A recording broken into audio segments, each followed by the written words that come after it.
નમસ્કાર મિત્રો, સ્વાગત છે તમારું અમારી YouTube ચેનલમાં। તો આજના વિડીયોમાં મિત્રો આપણે ચર્ચા કરીશું કોચિંગ સહાય એટલે કે ટ્યુશન સહાય યોજના વિશે, કે જે યોજના અંતર્ગત સ્પર્ધાત્મક પરીક્ષાની તૈયારી કરતા જે વિદ્યાર્થીઓ છે તેઓને તૈયારી કરવા માટે જે ટ્યુશનની જરૂર પડતી હોય છે, તો કોચિંગ માટે એટલે કે ટ્યુશન માટે ₹20,000 સુધીની સહાય આપવામાં આવે છે।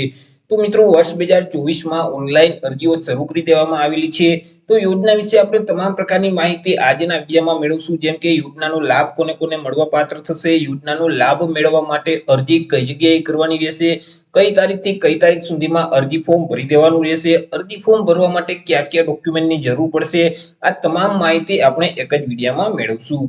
પરંતુ તે પહેલા વિડીયો ગમે તો લાઈક અને શેર કરી દેજો, ચેનલમાં નવા હોય તો ચેનલને સબસ્ક્રાઇબ કરી દેજો। તો ચાલો મિત્રો વિડીયોની શરૂઆત કરીએ। તો મિત્રો અનુસૂચિત જાતિના જે વિદ્યાર્થીઓ છે, તો તે વિદ્યાર્થીઓને ભરતી પરીક્ષાઓ એટલે કે સ્પર્ધાત્મક પરીક્ષાઓની પૂર્વ તૈયારી કરવા માટે કોચિંગ રાખવાની જો જરૂર પડતી હોય તો ગુજરાત સરકાર શ્રી તરફથી અગત્યની યોજના અમલમાં મૂકવામાં આવેલી છે, કોચિંગ સહાય યોજના। તો સૌથી પહેલા તો આપણે ચર્ચા કરી લઈશું કે આ યોજનાનો મુખ્ય હેતુ શું છે। તો કે મિત્રો અનુસૂચિત જાતિના વિદ્યાર્થીઓને યુપીએસસી અથવા તો જીપીએસસી અથવા તો સ્ટેટ કમિશન અથવા તો બેંકની કોઈ પણ ભરતીની સ્પર્ધાત્મક પરીક્ષાઓ હોય, અથવા તો એલઆઈસી છે, અથવા તો ગુજરાત ગૌણ સેવા પસંદગી મંડળ તરફથી અલગ અલગ ભરતીની જે સ્પર્ધાત્મક પરીક્ષાઓ હોય, અથવા તો પંચાયત પસંદગી મંડળ તરફથી લેવામાં આવતી અલગ અલગ ભરતીની જે સ્પર્ધાત્મક પરીક્ષાઓ છે, તો આવી અલગ અલગ એજન્સીઓ તરફથી વર્ગ 1, વર્ગ 2 અને વર્ગ 3 ની જે રાજ્ય સરકાર અથવા તો કેન્દ્ર સરકારની જે ભરતીઓની સ્પર્ધાત્મક પરીક્ષાઓનું આયોજન કરવામાં આવતું હોય છે। તો આ પરીક્ષાઓની પૂર્વ તૈયારી કરવા માટે જો વિદ્યાર્થીઓને કોચિંગ એટલે કે ટ્યુશનની જરૂર પડતી હોય તો આ યોજના અંતર્ગત ટ્યુશન રાખવા માટે વિદ્યાર્થીઓને વધુમાં વધુ ₹20,000 સુધીની સહાય આપવામાં આવે છે। ચર્ચા કરી લઈએ આપણે યોજનાના નિયમો અને યોજનાની શરતો વિશે, કે આ યોજનાનો લાભ મેળવવા માટેના નિયમો કેવા રહેશે અને તેમની શરતો શું રહેશે। તો કે યોજનાનો લાભ મેળવવા માટે વિદ્યાર્થીઓએ તો અરજી ઓનલાઈન કરવાની રહેશે। ઓનલાઈન અરજી ફોર્મ શરૂ કરી દેવામાં આવેલા છે। કઈ તારીખથી કઈ તારીખ સુધીમાં અરજી ફોર્મ ભરવાના રહેશે તે આપણે આગળ ચર્ચા કરીશું। ઓનલાઈન અરજી ફોર્મ ભર્યા પછી તમારા જિલ્લામાં આવેલ જે નાયબ નિયામક અનુસૂચિત જાતિ કલ્યાણની કચેરી છે, તે કચેરી તરફથી વિદ્યાર્થીઓને ઓનલાઈન મંજૂરી આપવામાં આવશે, અને વિદ્યાર્થી જ્યારે તાલીમ પૂર્ણ કરશે એટલે કે ટ્યુશન ક્લાસ પૂર્ણ કરી દેશે ત્યાર પછી રકમની ચૂકવણી કરવામાં આવશે। મિત્રો અહીં ઉપરોક્ત પોર્ટલ પર નિયત સમય મર્યાદામાં અરજીઓનું રાજ્ય કક્ષાએ નિયમ અનુસાર એક મેરિટ તૈયાર કરવામાં આવશે, અને મેરિટમાં જે વિદ્યાર્થીઓ આવતા હશે તેમને નિયમ અનુસાર અહીં તાલીમની સહાય છે તે ચૂકવવામાં આવશે, એટલે કે મેરિટના આધારે અહીં સહાયની ચૂકવણી કરવામાં આવશે।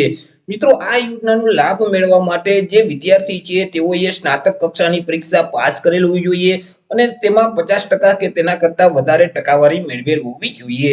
તે સિવાય અરજદારની એક વય મર્યાદા પણ નક્કી કરવામાં આવેલી છે। પુરુષોની મહત્તમ ઉંમર છે તે વધુમાં વધુ 35 વર્ષની હોવી જોઈએ, જ્યારે સ્ત્રીઓની જે મહત્તમ ઉંમર છે તે વધુમાં વધુ 40 વર્ષની હોવી જોઈએ।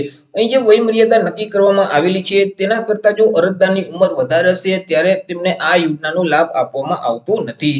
તે સિવાય અરજદાર અથવા તો અરજદારના માતા કે પિતા કોઈ પણ સરકારી નોકરી છે તે ન કરતા હોવા જોઈએ। જો અરજદાર અથવા તો અરજદારના માતા પિતા સરકારી નોકરી કરતા હશે તેવા સંજોગોમાં પણ તેઓને આ યોજનાનો લાભ આપવામાં આવતો નથી। તે સિવાય મિત્રો અહીં જે વિદ્યાર્થી જે સંસ્થામાં અભ્યાસ કરવા માંગતા હોય એટલે કે જે સંસ્થામાં ટ્યુશન કરવા માંગતા હોય તે સંસ્થા છે તે મિત્રો 3 વર્ષ કરતા જૂની હોવી જોઈએ। સંસ્થા પાસે 3 વર્ષ કરતા વધારે અનુભવ હોવો જોઈએ। સંસ્થા પાસે જીએસટી નંબર અને તેઓનું પાન કાર્ડ ફરજિયાત હોવું જોઈએ। સંસ્થાઓ પાસે વિદ્યાર્થીઓની હાજરી માટે બાયોમેટ્રિક એટલે કે ફિંગરપ્રિન્ટ મશીન ફરજિયાત હોવું જોઈએ। તે સિવાય મિત્રો તે તાલીમ આપતી સંસ્થા છે તેમની જે નોંધણી છે તે મુંબઈ જાહેર ટ્રસ્ટ અધિનિયમ 1950 અથવા તો કંપની અધિનિયમ 1956 અથવા તો શોપ એન્ડ એસ્ટાબ્લિશમેન્ટ એક્ટ 1948 આ 3 કાયદામાંથી કોઈ પણ એક અધિનિયમ હેઠળ સંસ્થાની નોંધણી ફરજિયાત થયેલ હોવી જોઈએ। તે સિવાય મિત્રો તાલીમ મેળવ્યા બાદ વિદ્યાર્થીએ પોતે કઈ કઈ પરીક્ષા આપી છે તેની જે વિગત છે તે તમારા જિલ્લામાં આવેલી જે નિયામક શ્રી અનુસૂચિત જાતિ કલ્યાણની કચેરી છે તે કચેરી ખાતે તમારે તે વિગતની નોંધણી કરાવવાની રહેશે। વાત કરી લઈએ આપણે ડોક્યુમેન્ટ વિશે, કે અરજી ફોર્મ ભરવા માટે કયા કયા ડોક્યુમેન્ટની જરૂર પડશે। તો કે વિદ્યાર્થીનું આધાર કાર્ડ છે, ત્યાર પછી અરજદારની જાતિ અથવા તો પેટા જાતિનો દાખલો છે, ત્યાર પછી તમે જે સ્નાતકની પરીક્ષા પાસ કરેલ છે તેમના છેલ્લા વર્ષ અથવા તો છેલ્લા સેમેસ્ટરની માર્કશીટની નકલ આપવાની રહેશે.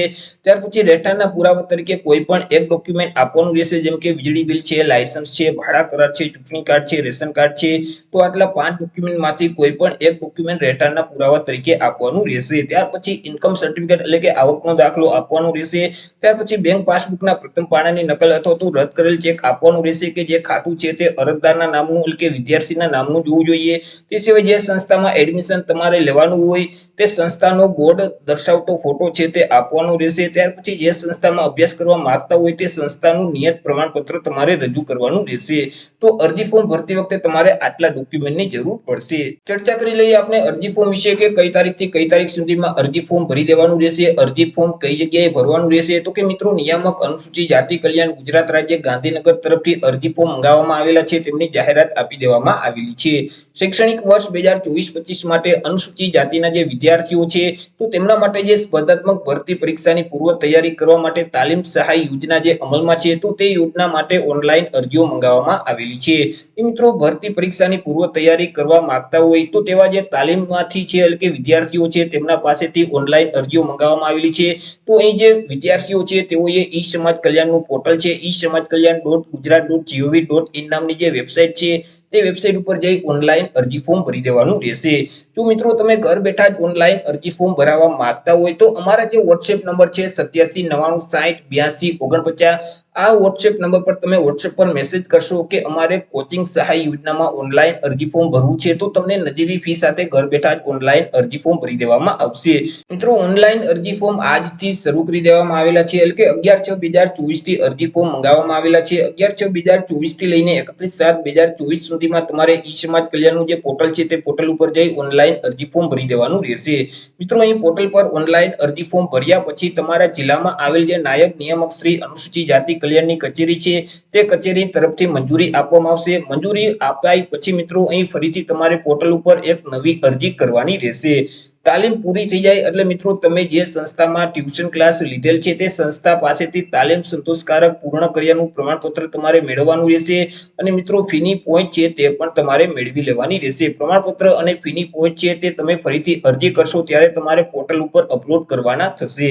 પછી મિત્રો તમે જે ટ્યુશન ક્લાસમાં તમે જે ક્લાસ લીધેલ છે તેમાં મિત્રો તમારી જે હાજરી પૂરેલ છે બાયોમેટ્રિક હાજરી, તે બાયોમેટ્રિક હાજરીની મિત્રો હાર્ડ કોપી તમારા જિલ્લામાં આવેલી જે નિયામક અનુસૂચિત જાતિ કલ્યાણની કચેરી છે તે કચેરી ખાતે તમારે જમા કરાવવાની રહેશે. મિત્રો આ તમામ પ્રોસેસ પૂરી થઈ જશે એટલે રાજ્ય કક્ષાએ એક મેરિટ તૈયાર કરવામાં આવશે અને મેરિટના આધારે અહીં વિદ્યાર્થીઓને તાલીમની સહાય છે તે ચૂકવવામાં આવશે. તો આવી રીતે મિત્રો જે અનુસૂચિત જાતિના જે વિદ્યાર્થીઓ છે તેઓને મિત્રો રાજ્ય સરકાર કે કેન્દ્ર સરકારની તમામ સ્પર્ધાત્મક ભરતીની પરીક્ષાની પૂર્વ તૈયારી કરવા માટે જો કોચિંગ એટલે કે ટ્યુશનની જરૂર પડતી હોય તો યોજના અંતર્ગત તેઓને 20,000 રૂપિયા સુધીની સહાય આપવામાં આવી છે, કે જેમના માટે ઓનલાઈન અરજી ફોર્મ શરૂ કરી દેવામાં આવેલા છે. 11/6/2024 થી લઈને 31/7/2024 સુધીમાં તમારે અરજી કરી દેવાની રહેશે. તો આશા રાખું છું વિડીયો પસંદ પડ્યો હશે. વિડીયો પસંદ પડ્યો હોય તો લાઈક અને શેર કરી દેજો. ચેનલમાં નવા હોય તો ચેનલને સબસ્ક્રાઇબ કરી દેજો. ફરી મળીશું એક નવા ટોપિક સાથે એક નવા વિડીયોમાં. ત્યાં સુધી જય હિન્દ, વંદે માતરમ.